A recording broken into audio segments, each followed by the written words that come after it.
The rain was coming down in sheets when Marcus Cole pulled into his driveway on Birchwood Lane in suburban Denver. It was a Tuesday morning, just past 7, and the gray Colorado sky matched the heaviness sitting in his chest. Through the windshield, he watched his wife Vanessa load a matching set of cream-colored luggage into the back of her white Lexus SUV. She moved with the efficient precision of someone who had been planning this trip for weeks, which she had. A 5-day pharmaceutical conference in Miami, she had explained, though Marcus noticed she had packed more evening wear than business attire. He killed the engine of his work truck and sat for a moment, listening to the rain drum against the roof. The house looked the same as always from the outside, a 2-story craftsman with a covered porch and a garden that Vanessa maintained with obsessive care. But something felt different today, a tension in the air that had nothing to do with the weather. Marcus could not name it, could not place it, but it was there, humming beneath the surface like a wire pulled too tight. Marcus climbed out of the truck and crossed the wet driveway. Vanessa glanced up from the Lexus trunk and gave him that smile, the one she had perfected over the years, bright enough to look warm, but never quite reaching her eyes. He had stopped noticing the difference a long time ago, or maybe he had just stopped caring. 18 years of marriage had a way of dulling your instincts, especially when you were tired all the time. And Marcus was always tired. Bone-deep exhaustion that no amount of sleep could fix. The doctors blamed it on stress, on the demands of raising a special needs child, on the weight of medical bills that never seemed to stop coming.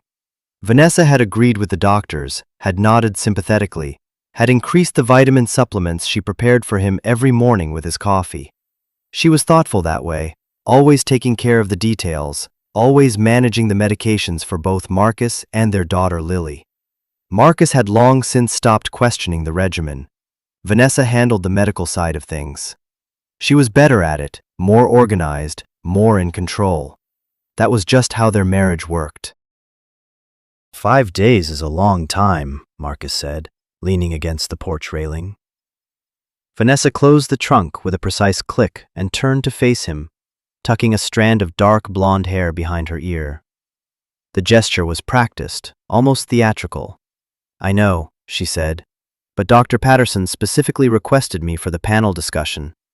It is a huge opportunity for the firm. Besides, you and Lily will be fine. Her medications are sorted in the daily organizer on the kitchen counter. Morning dose with breakfast, afternoon dose at 2, evening dose at 8. Do not skip the evening dose, Marcus. It is the most important one." She said it the way she always did, with a firmness that left no room for discussion. Marcus nodded. He had learned years ago that questioning Vanessa about Lily's medical care only led to arguments. Cold, precise arguments where Vanessa dismantled his concerns with medical terminology he did not understand, and a patience that somehow felt more like contempt than kindness. He watched her climb into the Lexus without coming back inside to say goodbye to their daughter. Lily was 16 years old, with Marcus's dark, curly hair and her mother's sharp green eyes. 5 years ago, when she was 11, there had been an accident at home. A fall down the basement stairs during a family gathering. Vanessa had been the only one nearby, had called the ambulance herself, hysterical with grief. The doctors said the head trauma, combined with the high doses of aminoglycoside antibiotics Vanessa insisted Lily needed for a supposed recurring ear infection, had caused ototoxic damage to her auditory system. Severe bilateral sensorineural hearing loss, they called it. Lily had barely spoken since. She communicated through sign language and a tablet with a text-to-speech app, both provided and managed exclusively by Vanessa. Marcus had learned sign language, had gotten reasonably good at it, but Vanessa always seemed to be between them during conversations, interpreting, clarifying, controlling the flow of information. She chose the audiologists, scheduled every appointment, prepared Lily's medications before each visit. Looking back, Marcus would realize that Vanessa had been the gatekeeper of every interaction he had with his own daughter. But standing on that porch in the rain, watching his wife leave for Miami, he did not see it. The Lexus pulled out of the driveway at 7:15. Vanessa did not wave. The SUV reversed into the street with the smooth efficiency of a woman who had somewhere important to be, and within seconds, the taillights disappeared around the corner of Birchwood Lane, swallowed by the rain and the gray morning light. Marcus stood on the porch for a moment, feeling the familiar quiet settle over the house. 5 days. Just him and Lily. No Vanessa hovering with her clipboard of medications and therapy schedules and dietary requirements. No Vanessa monitoring every meal, every interaction, every moment of Marcus's time with his daughter.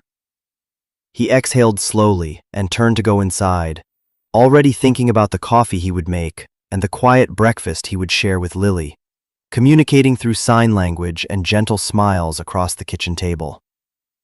It was the small moments like these, when Vanessa was away, that Marcus felt closest to his daughter. As if the removal of his wife from the equation somehow made the air lighter, easier to breathe. He had never examined that feeling too closely. He should have. The sound came from the staircase as Marcus was pouring his first cup of coffee. Not the slow shuffle of someone feeling their way along the banister, not the careful tread of a person navigating without sound, but confident, purposeful footsteps descending the stairs. Marcus froze with the coffee pot in his hand. Then a voice. Clear, steady, carrying the slight rasp of someone who had not spoken freely in years, but had been secretly practicing in whispers behind a locked bathroom door. Dad, we need to leave right now. They are coming. Marcus's coffee mug shattered on the kitchen floor. He spun around, heart hammering against his ribs. His daughter stood in the kitchen doorway, wearing jeans and a jacket instead of the pajamas Vanessa always dressed her in, a loaded backpack hanging from one shoulder.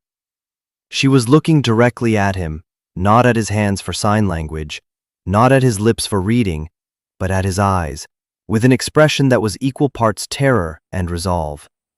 And she had spoken. Clearly, fluently, in the voice he had not heard in 5 years. The voice of his daughter, deeper now at 16, but unmistakable. There is no time to explain everything right now, Lily said, crossing the kitchen and grabbing Marcus's arm. Her grip was strong, the grip of someone who had been secretly working out for years while pretending to need a wheelchair for balance support. I know this does not make sense. I know you have a million questions, but we literally do not have time. Mom made a call this morning before she left. I was in my room with the door cracked, listening. She told someone named Carl that we would both be sedated by tonight, and that he should come after midnight. She said to make it look like a gas leak. Dad, she is planning to kill us. Tonight. We have to go now. Marcus's brain short-circuited. Each sentence drove another spike through the reality he had built his life around. Sedated. Gas leak. After midnight. The words assembled themselves into a picture so horrifying that his mind refused to complete it. But somewhere beneath the shock, in a place deeper than rational thought, something clicked. The exhaustion. The fog. The supplements Vanessa prepared every morning. The evening medications she insisted he never skip. I have been able to hear for 3 years, Lily said, pulling Marcus toward the garage door. After the accident, I really did lose most of my hearing. The ototoxic damage was real. But the aminoglycosides Mom kept giving me were not for any ear infection. They were to maintain the damage. When I was 13, I noticed that my hearing was starting to recover on its own during a week when Mom forgot to refill one of my prescriptions. I could hear birds outside my window for the first time in 2 years. I thought it was a miracle. I told Mom. I was so excited. She smiled and said she was happy, but that same week she took me to a new audiologist, one she picked specifically, and they increased my medication. Within days, the hearing faded again. That is when I started researching. I stole one of the pills and looked up every compound on my school's chemistry lab database. One was a known ototoxic agent. She was poisoning my hearing back into silence. Marcus stumbled through the kitchen, his daughter pulling him by the hand. His mind was a hurricane of denial and dawning horror. Vanessa. The woman who color-coded Lily's pill schedule. The woman who fired every therapist or audiologist who showed too much optimism about recovery. So I stopped taking the pills, Lily continued as they entered the garage. I learned how to fake swallowing them, tongue technique, spitting them out later. Before every audiology appointment, I would take one real pill the night before, so the drug would be in my system and my hearing test would show the expected results. I learned exactly how to fail an audiometry test, which buttons not to press, how to time my non-responses to match the pattern of real sensory neural loss. The audiologists never caught on because the results were consistent with my medical history, and Mom always made sure she picked the doctors and sat in on every session. Within 3 months of stopping the real medication on my own, my hearing was almost completely back. But I did not tell anyone. I could not, because by then I had heard something I was not supposed to hear. Mom and Grandma Patricia talking in the kitchen late at night when they thought I was sedated and asleep in my room.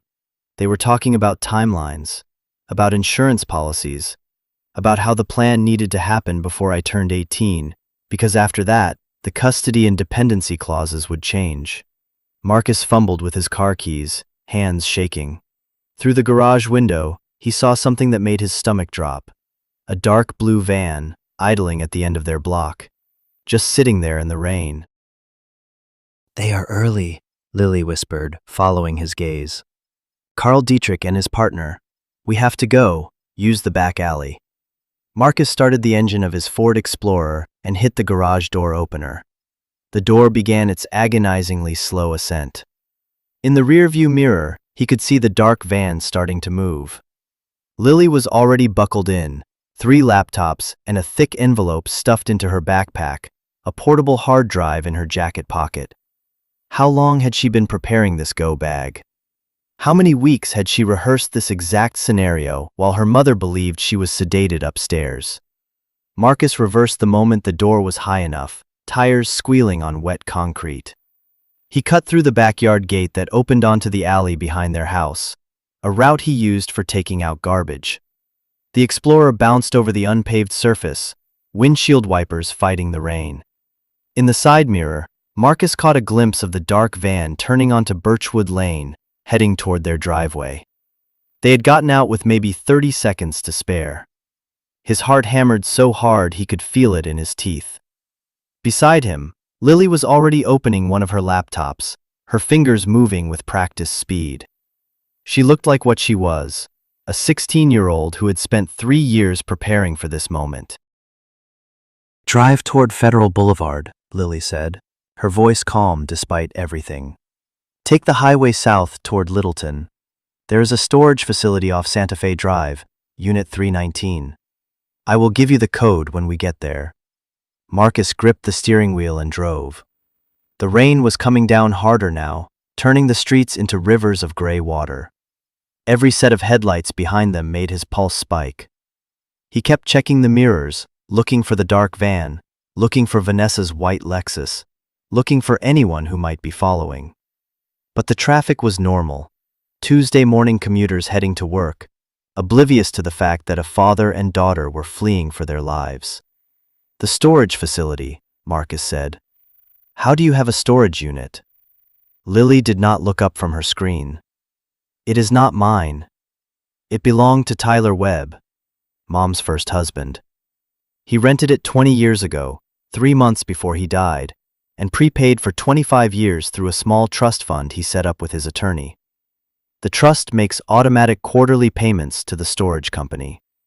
Tyler was a data analyst. He was meticulous. I found the key in a box of Mom's old things hidden behind the furnace in our basement. There was a sealed letter inside. He knew something was wrong. He was documenting everything, just like me. But he ran out of time." Tyler Webb. Marcus knew the name. Vanessa's first husband, who had died of an accidental prescription overdose 20 years ago, 2 years before Marcus and Vanessa had even met. Vanessa rarely spoke of him, and when she did, it was with a carefully measured sadness that now struck Marcus as rehearsed. Tyler had been a data analyst for a financial firm with a generous life insurance policy. The payout had been $600,000. Vanessa had used part of it to fund the down payment on the house on Birchwood Lane, where Marcus eventually moved in after their wedding. The rest had disappeared into accounts Marcus had never been told about. His hands tightened on the steering wheel until the knuckles went white. Tyler's death was not an accident, was it? No. Lily's voice was flat, controlled. Arsenic poisoning over 8 months, disguised as a chronic digestive disorder. The coroner ruled it as an accidental overdose because the toxicology screen only tested for common drugs, opioids, benzodiazepines, the standard panel. Nobody tested for arsenic because nobody had a reason to suspect it. Vanessa played the grieving widow, collected the insurance, and moved on. She met you at a charity fundraiser a year and a half later. You were next. You have always been next. The storage facility appeared through the rain, a sprawling complex of orange-doored units behind a chain-link fence. Marcus pulled up to the keypad, and Lily recited a 6-digit code from memory. The gate rattled open, and he drove through, navigating the maze of identical corridors until Lily pointed at Unit 319.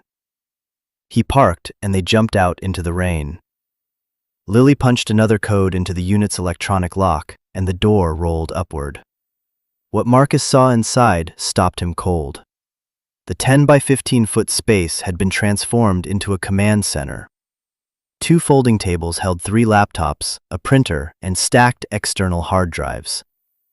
The back wall was covered in photographs, documents, and colored string connecting them in a web of relationships and timelines. A large corkboard displayed a family tree of the Monroe family, Vanessa's maiden name, with red X marks through the names of 8 different men. Each X was annotated with a date, a cause of death, and a dollar amount.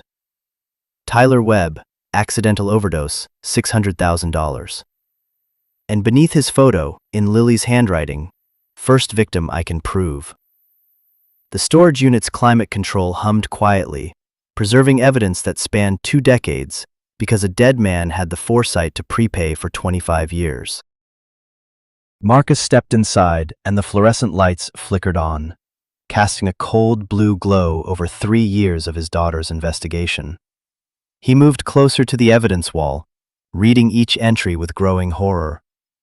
The Monroe women had been doing this for generations. Vanessa's mother, Patricia, had been married 3 times.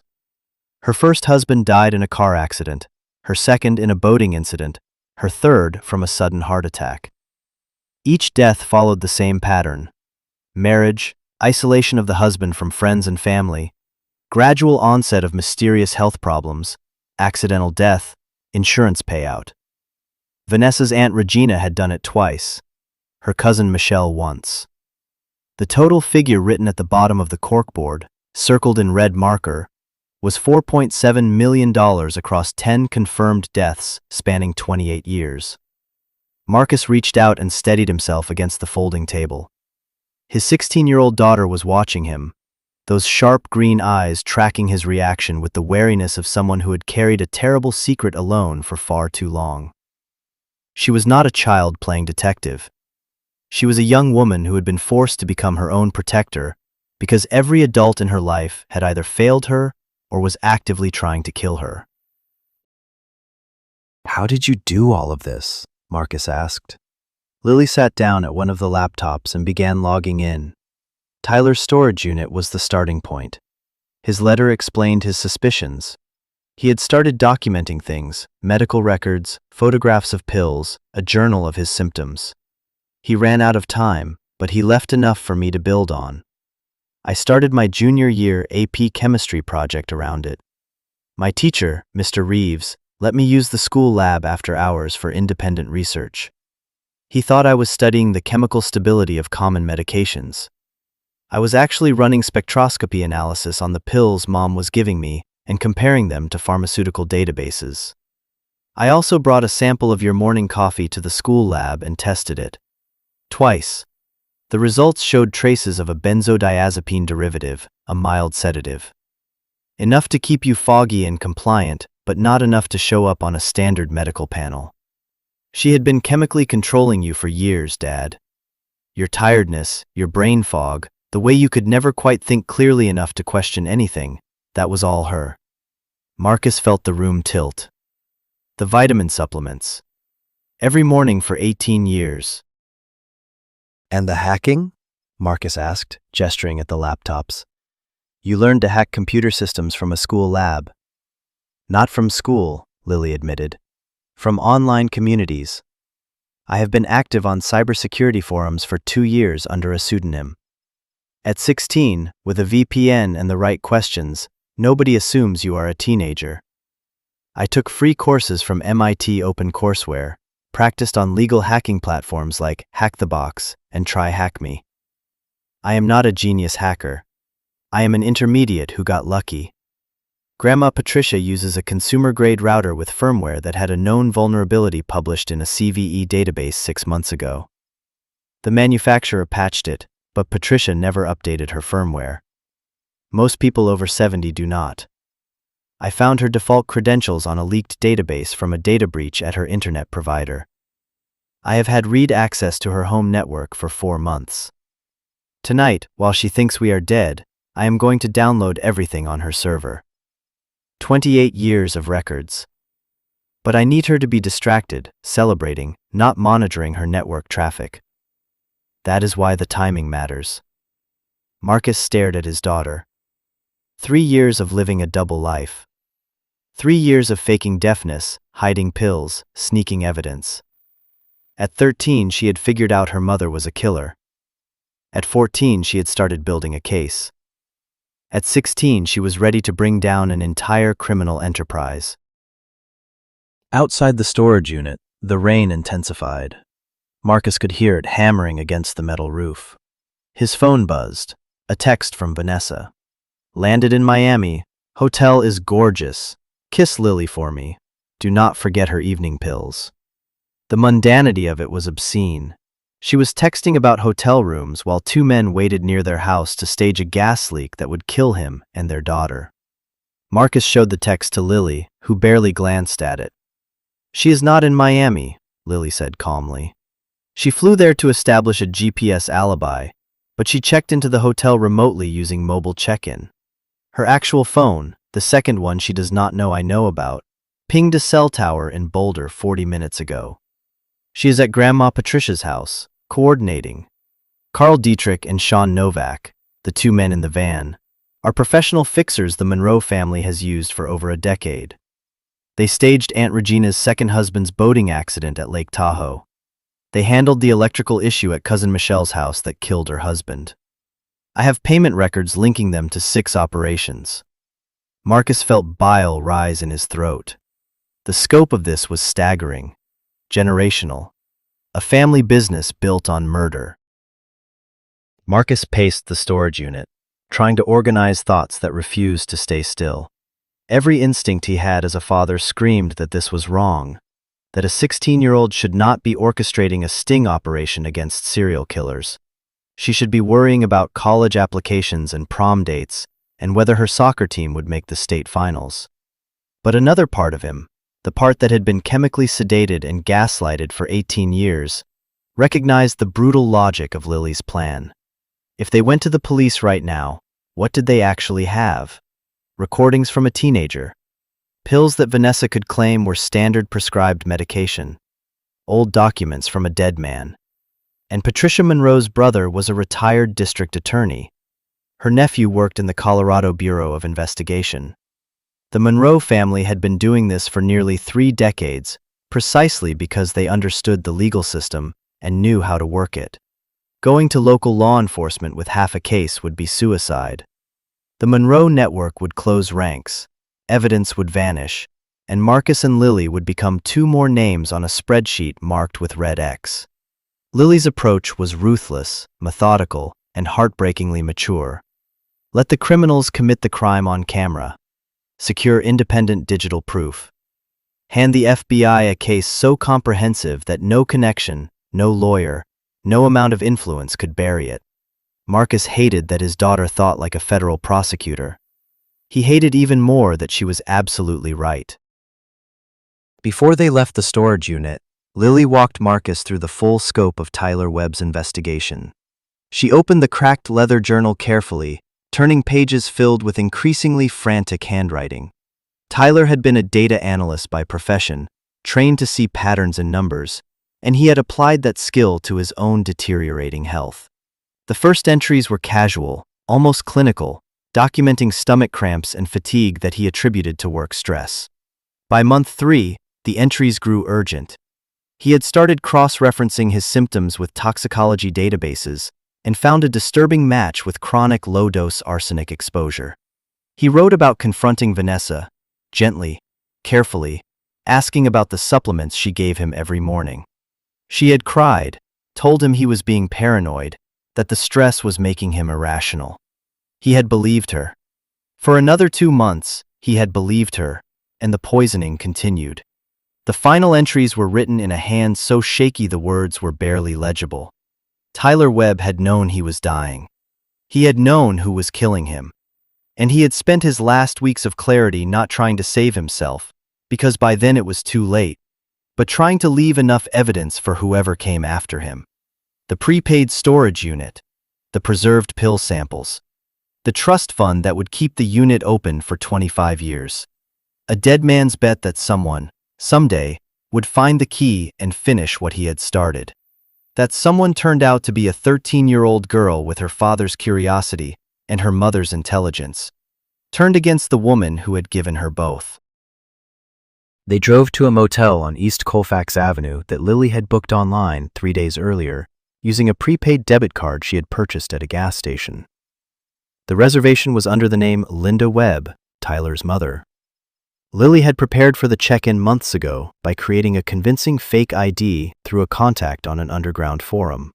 A Colorado driver's license with the name Linda Webb, a plausible date of birth, and Lily's photograph digitally aged to look 22. It was the one genuinely illegal thing she had done during the entire 3-year investigation, and she had agonized over it. But the alternative was having no safe house when the night came. The room was on the 2nd floor, corner unit, with a view of the parking lot. Inside, it smelled of industrial cleaner and stale cigarettes.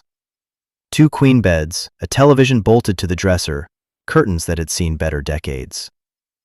Lily immediately set up her equipment, transforming the dingy motel room into a surveillance hub.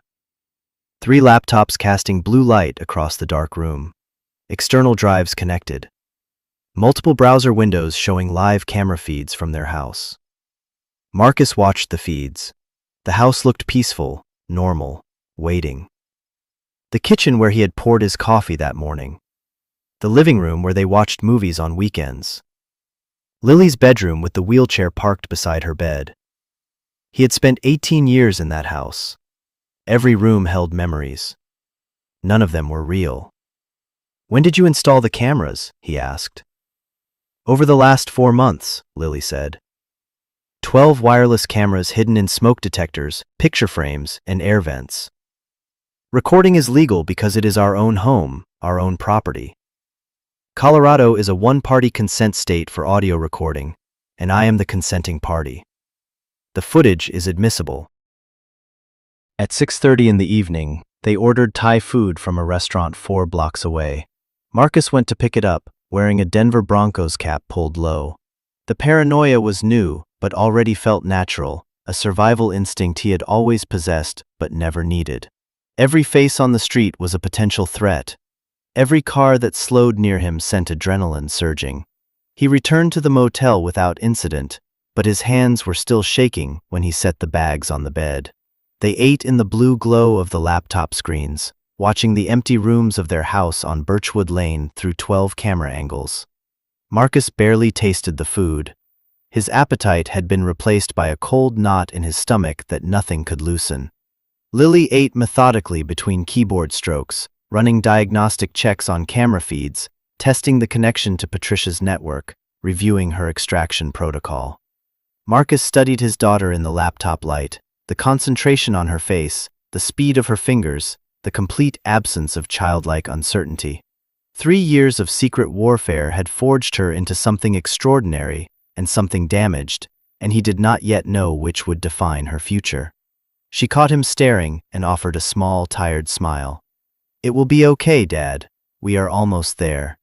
He nodded, not trusting his voice, and turned back to the screens showing the house where he had built a life on a foundation of lies. At 8 o'clock, Marcus's phone rang. Vanessa, calling from her Miami number. He looked at Lily, who nodded and mouthed, "Act normal." Marcus answered, keeping his voice steady, tired, the voice of a man who had taken his evening pills and was settling in for the night. "Hey," he said. "How is the conference?" Vanessa's voice was warm, animated, the voice of a woman describing poolside cocktails and panel discussions about pharmaceutical regulatory frameworks. She asked about Lily's medications. "Did you give her the evening dose?" "Yes," Marcus lied, feeling the word taste like ash in his mouth. "She went to bed early. She seemed tired." "Good," Vanessa said, and there was something in that single word, a satisfaction that Marcus had never noticed before, but now heard with crystalline clarity. The satisfaction of a plan proceeding on schedule. "Good. Get some rest yourself. I love you." The words hit him like a physical blow. 3 words he had heard 10,000 times across 18 years, words that had meant nothing, that had never meant anything. She was confirming the target status, not expressing affection. "I love you too," Marcus said, and ended the call. He set the phone down and stared at it for a long time. Lily said nothing. She had heard conversations like this for 3 years. She knew exactly what love sounded like when it came from someone who had none. At 9:45 that evening, a text appeared on the monitoring feed from Vanessa's second phone. "Everything set?" The response came from a contact saved as Plumber Carl. "Gas company uniforms ready. Entry at 11:30. Ignition timer set for 2:15 a.m. Clean exit by midnight." Vanessa replied, "Perfect. Make sure the basement door is closed after. Restricts airflow. Slower buildup, less chance of premature ignition." Then she added, "And Carl, double-check the bedrooms. He takes the evening pills at 8. He will be completely out by 10. The girl, too. Neither of them will wake up." Marcus read the texts 3 times. Each reading drove the knife deeper. The casual efficiency of it, the technical knowledge. His wife discussing the murder of her husband and daughter with the same tone she used for grocery lists. The detail about the pills. The evening pills he had taken religiously for years. They were not sleep aids. They were sedatives, designed to ensure he would never wake up when the house filled with gas. And Lily had been spitting them out for 3 years, lying awake in the dark, listening to the house breathe, waiting for the day she would need to run. "It is time," Lily said at 10:15, her fingers moving across multiple keyboards. On one screen, the live feeds showed 12 angles of the empty house. On another, lines of code scrolled as Lily initiated her intrusion into Patricia Monroe's home network. On a third, an encrypted message to FBI agent Rachel Torres was drafted and ready. "I am through the router," Lily narrated quietly, entering the local network. She has a NAS drive with 4 terabytes of storage. Folders organized by year going back to 1998. Starting the download. Estimated time 75 minutes. The progress bar began its crawl. 0.3%. Marcus watched the number tick upward and tried to comprehend the fact that somewhere in Boulder, his 68-year-old mother-in-law, the woman who brought cookies to Thanksgiving and sent Lily birthday cards with $50 bills inside, was sitting in her living room while her entire criminal archive was being siphoned through her own broadband connection by her 16-year-old granddaughter. The world Marcus had known that morning no longer existed. Every assumption, every memory, every tender moment in 18 years of marriage was either a lie or a tool of manipulation. The woman he had loved had never loved him back. He was a policy number on a spreadsheet, a mark approaching his expiration date. At 11:28, 2 minutes ahead of schedule, the cameras caught movement. A white van with Mountain Air HVAC services painted on the side pulled into the driveway. 2 men in dark blue coveralls stepped out carrying toolboxes. They moved with the confidence of professionals who had done this many times before. The stocky one with a shaved head used a key to open the front door. Karl Dietrich, Lily identified him. The taller man with a military buzz cut followed, carrying a large duffel bag. Sean Novak. They have worked together on at least 6 of these jobs. Marcus watched these strangers walk through his home. Through the kitchen where he and Lily had eaten breakfast that morning. Past family photographs on the hallway wall. Photographs of a family that had never been real. Karl opened the basement door and descended. Sean began disconnecting smoke detectors and carbon monoxide alarms throughout the first floor, placing each one carefully into the duffel bag. Systematic, professional, leaving nothing to chance. In the basement, Karl knelt beside the furnace and opened his toolbox. He replaced a section of gas supply pipe with a fitting that had a deliberate hairline crack, designed to look like metal fatigue.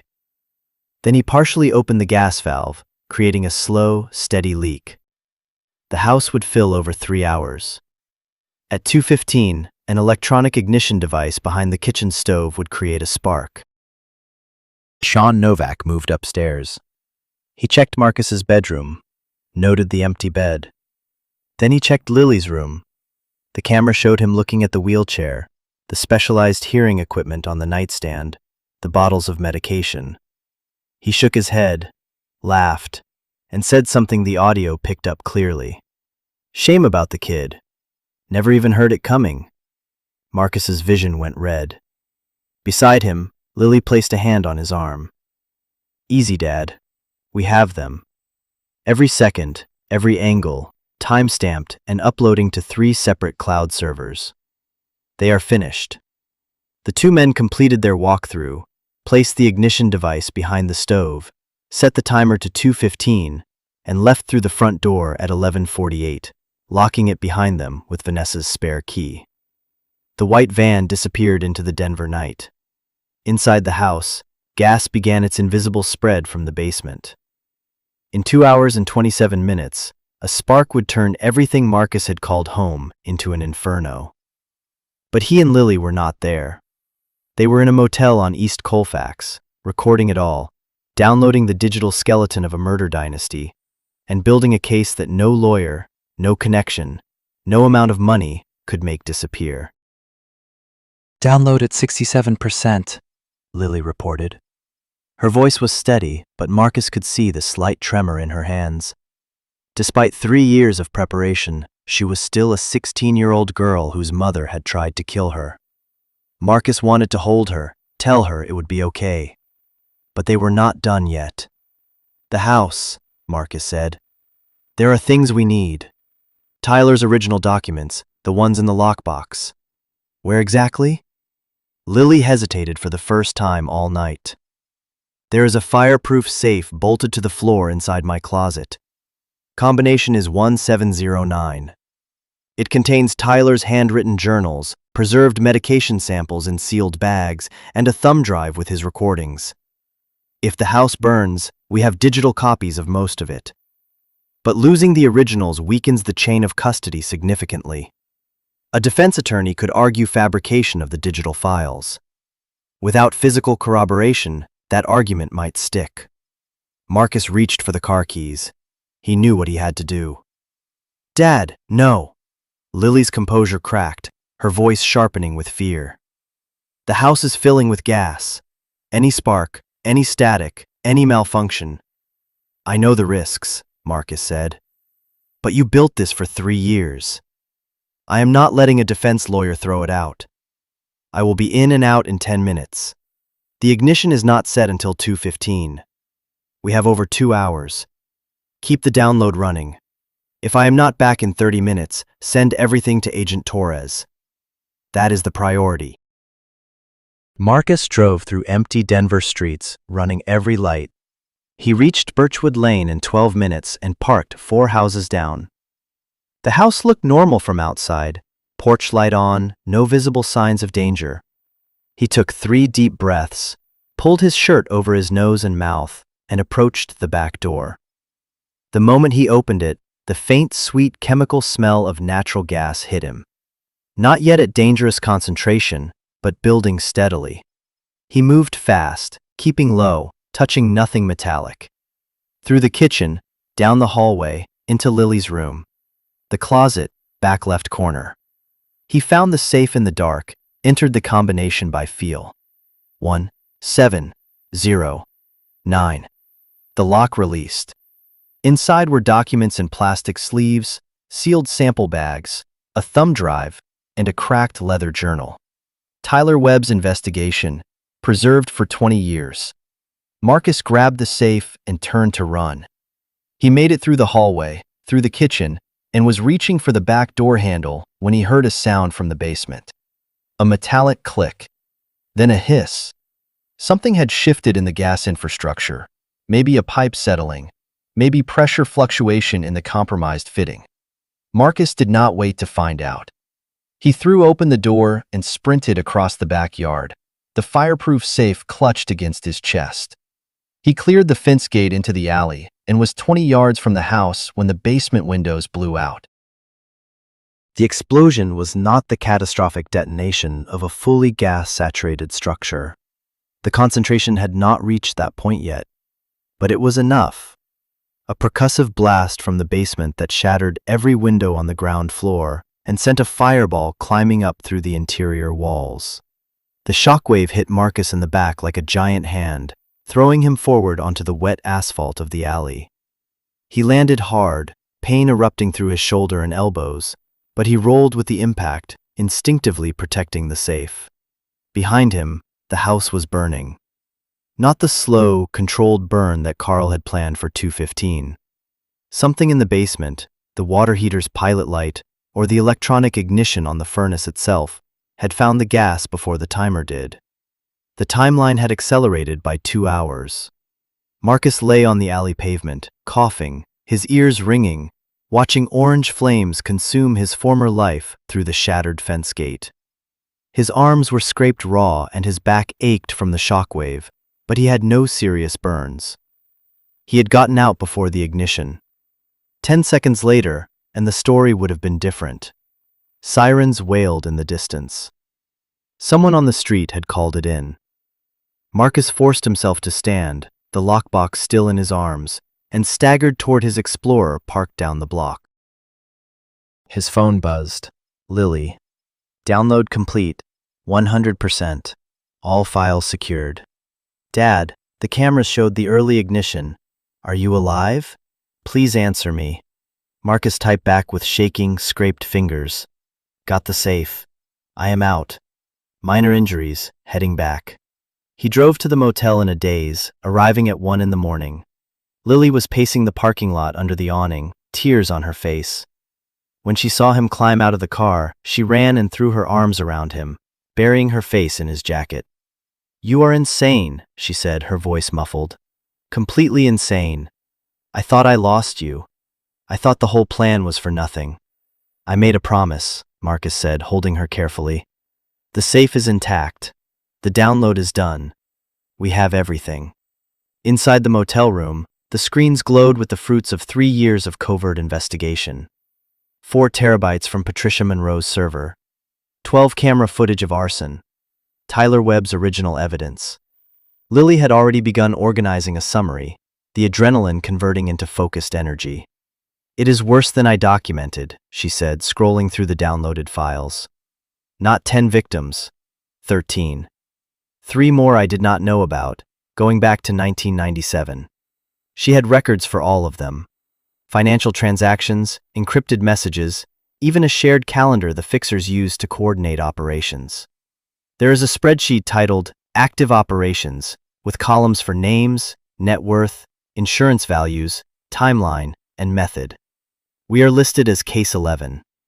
Status, Phase 3, Execution. Highlighted green. Approved and on schedule. At 5:30 in the morning, Lily placed the call to Agent Rachel Torres at the FBI Denver field office. She used a burner phone purchased with a prepaid card 2 weeks earlier. Agent Torres picked up on the second ring. For 8 months, Lily had been sending anonymous encrypted tips about the Monroe family through a secure channel. She had built credibility methodically, providing verifiable details that Torres could check independently. Now the whistleblower was surfacing. "Agent Torres, this is your source regarding the Monroe family. I have the evidence you need. Video of arson committed tonight at a residential address in Denver.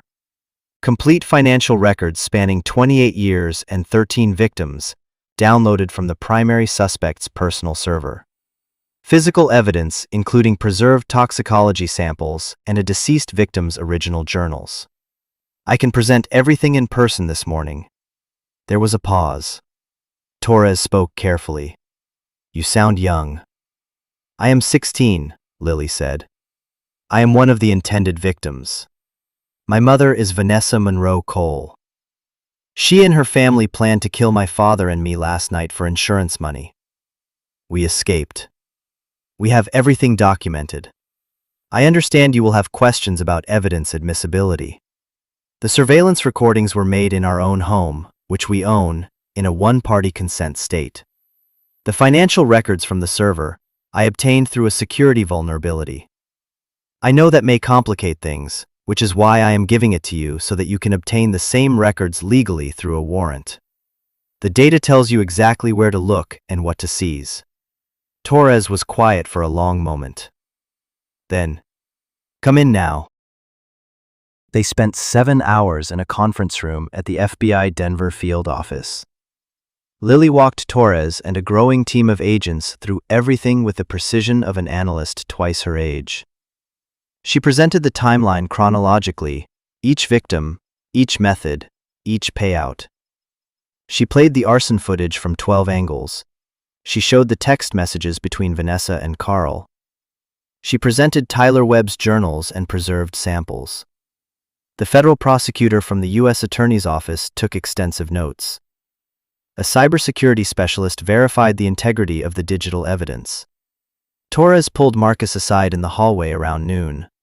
"Your daughter," she said, shaking her head. "I have been doing this for 15 years. I have never seen anything like it." She built a more comprehensive case than most federal task forces produce with full resources. "The surveillance footage is solid. Your own home, one-party consent, perfectly admissible. For the server data, we are already drafting a warrant based on the financial patterns she documented independently. When we seize Patricia Monroe's server tonight and find exactly what Lily says is there, the defense cannot argue fabrication because we will have obtained it through our own legal process." "She thought of everything." "She really did," Marcus said, and the pride in his voice was inseparable from the grief. By 4 in the afternoon, arrest warrants were signed. By 5, tactical teams deployed to 3 locations simultaneously. Vanessa Monroe Cole was arrested at Patricia Monroe's house in Boulder, where she had indeed been hiding despite her phone GPS showing Miami. She was in the kitchen drinking wine when agents entered. The body camera footage captured her expression: shock, confusion, then rage. Not guilt, rage at being caught. Patricia Monroe tried to flush a phone down the toilet. Agents recovered it. Carl Dietrich and Sean Novak were arrested at a bar in downtown Denver, exactly where they had planned to establish their alibi, tipping generously and making memorable small talk with the bartender. None of it mattered. The evidence was overwhelming. 12 camera arson footage, financial records that the FBI independently seized from Patricia's server under warrant, finding exactly what Lily had described. Text messages, Tyler Webb's 20-year-old journals, and preserved samples that forensic chemists confirmed contained arsenic compounds. The defense had nowhere to hide. Every piece of illegally obtained evidence had a parallel legal source, because Lily had designed the operation specifically so that the FBI could independently verify everything through proper channels. She had not just built a case, she had built it to be bulletproof. The news broke that evening. Multiple arrests in connection with an alleged multi-decade murder conspiracy operating across Colorado, Wyoming, and Nevada. 13 victims, a family scheme spanning 3 generations. The story dominated every news cycle for weeks. Reporters called it the Monroe murder ring. True crime podcasts raced to cover every angle. Vanessa's mugshot appeared on the front page of the Denver Post, her face stripped of its carefully maintained warmth, revealing something cold and mechanical beneath. Marcus watched the coverage from the motel room that had become their temporary home. He watched his wife being escorted into federal court in orange and shackles, and he searched himself for any remnant of love or pity or even anger. He found nothing. Just emptiness where their marriage used to be, like a room stripped of all furniture, bare walls and dust outlines of things that were never real. Lily sat beside him, watching the same footage on her laptop. She had not cried since the night of the fire. Marcus worried about that silence. The therapist they would soon find would worry about it too. But for now, in the motel on East Colfax, father and daughter sat together in the blue light of screens that had recorded the end of one life and the beginning of another, and they did not need to speak to understand what the other was feeling. Vanessa attempted to cut a deal within the first week. Through her attorney, she offered to testify against Patricia and the others in exchange for a reduced sentence. The federal prosecutor declined. The evidence against her was too comprehensive, too damning, too irrefutable to require her cooperation. Every piece of it had been independently verified through legal channels. The FBI had seized Patricia's server under warrant and found exactly the files Lily had described, in exactly the locations she had specified, with timestamps that matched her documentation precisely. Tyler Webb's preserved medication samples tested positive for arsenic trioxide at concentrations consistent with chronic poisoning. The 12-camera arson footage was played for a grand jury, and the indictment came back within 40 minutes. Vanessa's attorney then tried a different approach, arguing diminished capacity, claiming Vanessa herself was a victim of Patricia's influence, that she had been groomed from childhood into the family's criminal enterprise. The prosecution dismantled this defense with Vanessa's own text messages, which showed her not as a reluctant participant, but as an enthusiastic operator, negotiating timelines, selecting methods, expressing impatience with delays. "Make it clean," she had written. "I want to come home to ashes." There was no ambiguity in those words, no room for sympathy. The woman who had sent that text had been planning to murder her husband and daughter, and she had been annoyed that it was taking too long. The trial began 5 months later. The prosecution presented each victim chronologically. 13 men, 13 families destroyed over 28 years. The same pattern repeated with mechanical precision: marriage, isolation, poisoning, staged accident, payout. The arson footage was devastating. 12 angles of Carl and Sean methodically preparing the house for a gas explosion. When the audio captured Sean checking Lily's bedroom, looking at the wheelchair and the hearing equipment, and laughing, shame about the kid, never even heard it coming, several jurors visibly flinched. Lily's testimony was pre-recorded to protect her from cross-examination.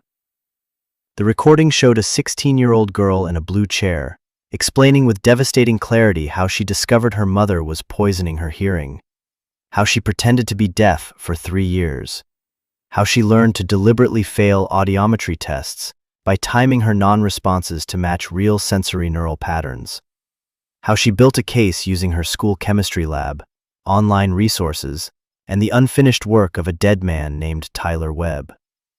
When the recording ended, the courtroom was silent. The defense attorneys shuffled their papers and avoided the jury's eyes. The jury deliberated for 3 hours. Guilty on all counts. Every charge, every defendant.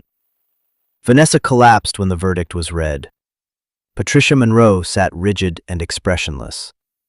Sentencing came 2 months later. The judge spent 20 minutes reading his statement before pronouncing sentence. "In my 32 years on the bench," he said, "I have encountered evil in many forms. But I have never encountered anything as systematic, as calculated, as fundamentally devoid of human empathy as what this court has seen. 13 men murdered. Families destroyed. A woman poisoned her own daughter's hearing, kept her imprisoned in silence, all to maintain a scheme built on death. This court cannot undo the damage, but it can ensure the people responsible never harm anyone again. Life without parole for Vanessa Monroe Cole, Patricia Monroe, Carl Dietrich, and Sean Novak. Marcus and Lily walked out of the federal courthouse into bright afternoon sunlight. Media swarmed, but victim advocates created a corridor to their car. In the passenger seat, Lily stared out the window. "I thought I would feel different," she said quietly. "Like something would click and I would feel safe. But I just feel tired. And sad. And I do not know why I feel sad about someone who tried to kill us." "Because she was supposed to love us," Marcus said. "Whatever else she was your mother. That loss is worth grieving, even if the person was not worth keeping." The victim impact statements took an entire day. Christine Webb spoke first, standing at the podium with a photograph of her brother Tyler held against her chest. "For 20 years, she said, her voice breaking but resolute, "I was told my brother died because of his own carelessness. For 20 years, I questioned my own grief, wondering if I was making excuses for him, if I should have just accepted it. You took 20 years of closure from me.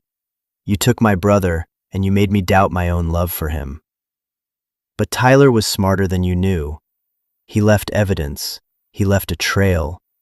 And a 16-year-old girl found it and did what an entire justice system could not. Tyler Webb reached across 20 years of death, and he caught you." Other families spoke. Wives who had been widowed and told it was an accident. Children who had grown up without fathers.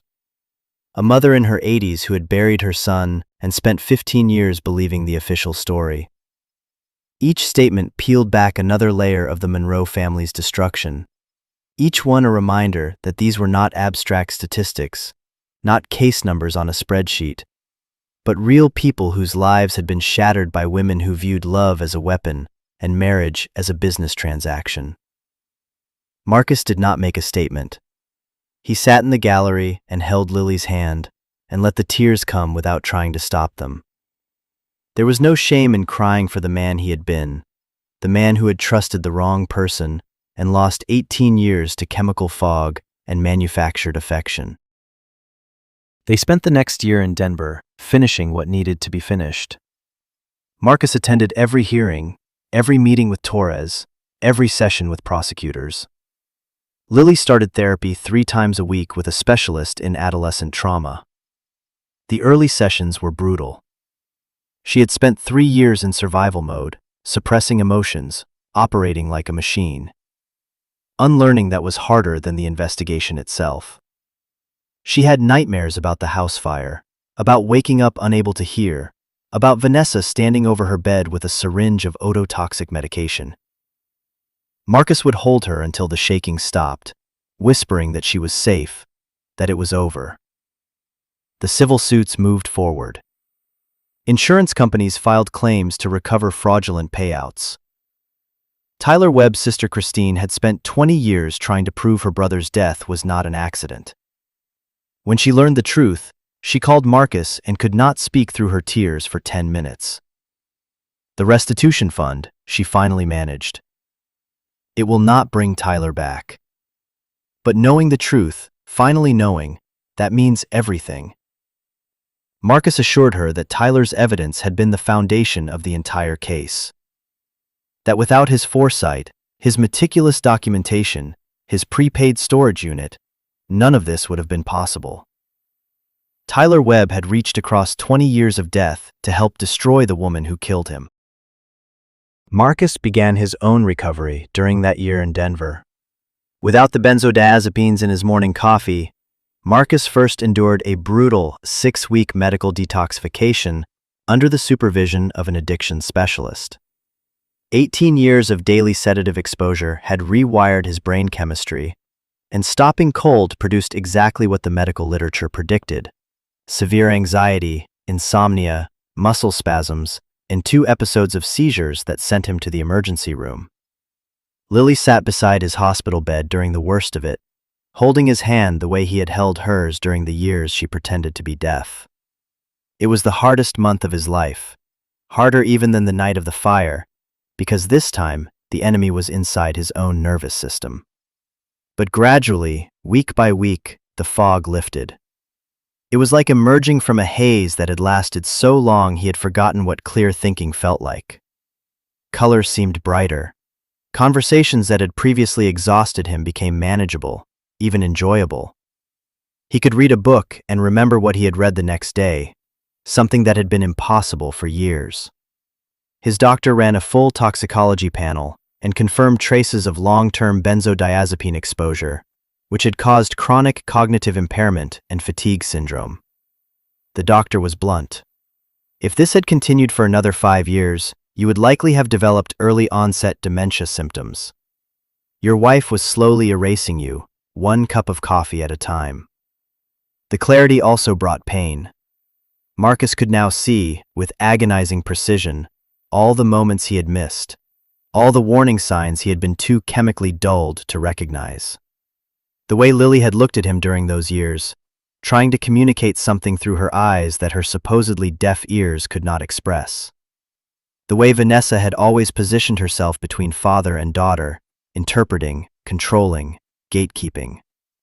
The way Marcus had accepted it all because questioning felt like too much effort. The guilt was enormous. But Lily's therapist told him something that helped. She said that guilt was only useful if it led to change, and Marcus had already changed. He had run into a gas-filled house for his daughter. He had chosen to believe an impossible truth over a comfortable lie. That was enough. That was more than enough. 18 months after the trial, Marcus and Lily moved to Austin, Texas. Fresh start, warm weather, a city where nobody knew their story. Marcus found work with an engineering firm that valued his electrical background. The scars on his arms from the alley pavement had faded to thin white lines. Lily enrolled in a high school with a strong STEM program and a counselor who specialized in trauma recovery. She made friends carefully, testing each new relationship before allowing trust. Her therapist said the fact that she was trying it all was remarkable. The restitution came through 7 months after the move. The Monroe estate, accumulated over 28 years of fraud, was substantial. Lily's share funded a college savings account and a charitable foundation in Tyler Webb's name that supported children affected by parental abuse. Christine Webb joined the foundation board. She and Lily developed a bond that was part mentorship, part sisterhood, connected by a man whose evidence had saved them both. The foundation they created in Tyler Webb's name grew beyond what either of them had expected. Christine Webb threw herself into the work with the same determination that Lily had shown during her investigation. Together, they built a program that provided legal resources, safe housing referrals, and technology access for children trapped in abusive family situations. Lily recorded a series of anonymous video testimonials for the foundation's training materials, her face obscured, but her voice clear and steady, describing the warning signs she had identified, the resources she had used, the mistakes that could have been avoided. She talked about the isolation, about how an abuser controls access to information and medical care, about how a child can feel completely alone even in a house full of people. The videos were used by social workers and child protective services across 6 states. Marcus handled the operational side, managing finances and coordinating with partner organizations. He discovered that he was good at it, that the attention to detail he had developed as an electrician transferred well to nonprofit management. More importantly, the work gave him purpose beyond his own recovery. Every family they helped was a counterweight to the years he had lost, a small act of construction against the Monroe family's legacy of destruction. The foundation became proof that something good could grow from the worst soil imaginable.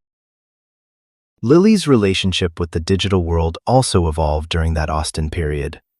The FBI's cybersecurity division had taken notice of her skills during the investigation, and Agent Torres quietly connected her with a mentorship program for young people interested in ethical hacking and digital forensics. Lily attended weekend workshops at the University of Texas, working alongside graduate students who were older than her by nearly a decade but no more skilled. She participated in legitimate capture the flag competitions, won 2 regional events, and was invited to present a case study at a national cybersecurity conference. The conference organizers did not know that the anonymized case study she presented, a theoretical analysis of how a teenager might uncover a multi-generational insurance fraud operation using only publicly available tools, was drawn from her own life. The audience of security professionals gave her a standing ovation. Afterward, a recruiter from a major tech company handed her a business card and said, "When you turn 18, call me." It was 3 weeks before her 18th birthday. Lily pocketed the card and smiled. She was already planning her college applications. Stanford, MIT, Carnegie Mellon. The girl who had once been imprisoned in silence was now speaking at conferences, and the world was beginning to listen. On a Saturday morning, 2 years after the fire, Marcus sat on the back porch of their Austin house, drinking coffee he had brewed himself, coffee that contained nothing but coffee, watching Lily practice soccer in the backyard with friends from school. She was 18 now, tall and athletic, her dark curly hair in a ponytail, laughing as she dribbled past a defender. She was loud. That was what still caught Marcus off guard. After 5 years of silence, his daughter was spectacularly, wonderfully loud. She laughed at full volume, argued with passion, sang badly in the shower, and had opinions about everything from college admissions to climate policy. The sound of her voice remained a miracle he would never take for granted. His phone buzzed, a text from Torres. "Patricia Monroe died in federal custody last night. Cardiac arrest. Thought you should know." Marcus read it, nodded, texted back thanks. No satisfaction, just acknowledgement of a closed chapter. Lily jogged over, sweaty and grinning, and dropped into the chair beside him. She grabbed his water bottle and drained half of it. "Did you see that goal?" Right past Emma. She had 0 chance. "I saw it. Very impressive." She was quiet for a moment, watching her friends. Then she said, "Dad, I have been thinking. I want to study cybersecurity in college. I want to use what I learned to help other people, kids in situations like mine." "Tyler would be proud," Marcus said. Lily smiled, real, unguarded, warm. Then she kissed the top of his head and ran back to her friends, shouting about a rematch. Marcus watched her go, this extraordinary young woman who had survived the worst kind of betrayal and built something meaningful from the wreckage. The Monroe women were in prison or dead. The victims had been acknowledged. Tyler Webb's story had been told, and a father and daughter who had faced the darkest imaginable treachery had built a new life from the ashes, something real and honest and entirely their own. On a sunny Saturday in Austin, with the sound of his daughter's laughter carrying across the yard, Marcus Cole finally let himself believe the nightmare was over. Justice had been served, the guilty were punished, the innocent were healing, and they had made it through, together. This is where our story comes to an end. Share your thoughts in the comment section below. Thank you so much for listening. If you enjoyed this story, please subscribe to this channel and hit the notification bell so you never miss a new upload.